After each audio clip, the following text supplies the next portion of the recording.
Hey everyone, I'm Ornella Hernandez with Web3 TV, and today we are at the AIBC and Sigma Eursia event in Dubai. I'm walking around the expo floor, going booth to booth right now. I'm at the Polyverse booth with this co-founder, Enrico. How are you today? Really good, and thank you for being here. It's an honor being on your show. Yeah, I wanted to talk to you. So Polyverse is a title that is in development. It's a Web3 based game. I wanted to learn a little bit more about it. So can you give me like a 30-second spiel about it? Absolutely. Polyverse, it's a Web3 game that decided to use the blockchain technology in order to actually create a cross-chain solution to actually bridge communities from different NFTs chains, like one of the main ones is Ethereum, to actually be able to use on a gasless gaming chain that's Wax. This is the proof of concept. You're releasing it in end of June, early July for alpha testers. Okay. Why Wax blockchain? I think because the technology behind it, it's actually built in order to provide a gaming solution. It's a gasless chain. You do not have to approve every single transaction. You don't have to let users spend their gas fees in order to actually play the game. And you can build what we should be calling a Web 2.5 game rather than Web 3. Because it means it's optional to incorporate certain elements? You know, it means it's a hybrid between some regular gaming server dynamics and the web and the blockchain. Okay, you don't need everything to be recorded on the blockchain, but what needs to be recorded on the blockchain, it's easier to be done and more cost-effective on Wax. Okay, that makes sense. So is it like if you're buying weapons or skins, those are the NFTs, right? That those transactions will be recorded. Those transactions are recorded and could be NFTs. You don't necessarily have to mint them. If you want to have the regular Web2 gaming experience on browser, you can have it. If you want to export those assets and sell them on secondary market, at that point you can mint them into NFTs on any EVM and Solana compatible chain. Okay, gotcha. So based off this trailer that was just playing behind me, there we go. It looks like a shooter game. So can you walk me through the basic gameplay and why you chose to do it this way? Okay, so we decided first to, given we are game addicted, we wanted to do an MMORPG game. We realized that actually developing and funding an MMORPG game on browser takes a lot of money and a lot of time. We didn't want to release a collection and then have people wait 2 to 3 years to see a game. So we decided to go with V1, V2, and V3.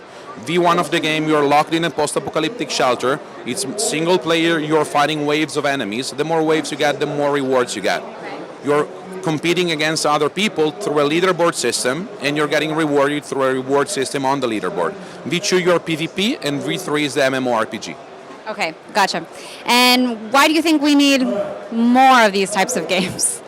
Don't we have enough already? Games already. Why do I think we need more? I don't think we need more games. We think we need more technological implementation and innovation, which can be brought by the blockchain. So if you use the blockchain appropriately and not just by sticking blockchain on any game and not sticking Web3 label on any game, then it makes sense. If you're just building a game that could be played on Steam, Epic, or PlayStation, and you just put some weird blockchain implementation, then probably there is no need for it because you don't have real utility for the technology. Okay, gotcha. So how would you rate the current ecosystem of Web3 based games, given like, I don't know, from 0 to 10?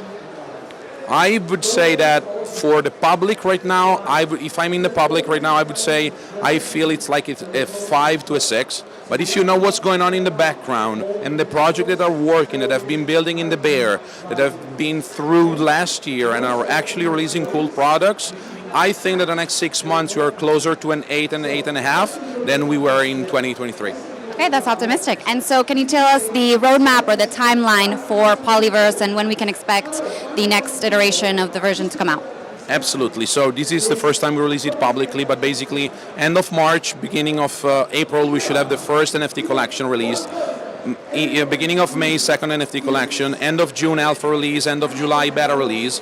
End of August, supposedly there is a token launch, and in the beginning of September, we do have the public release of the game where anyone can play with our own stake-to-play dynamic that no one has used so far.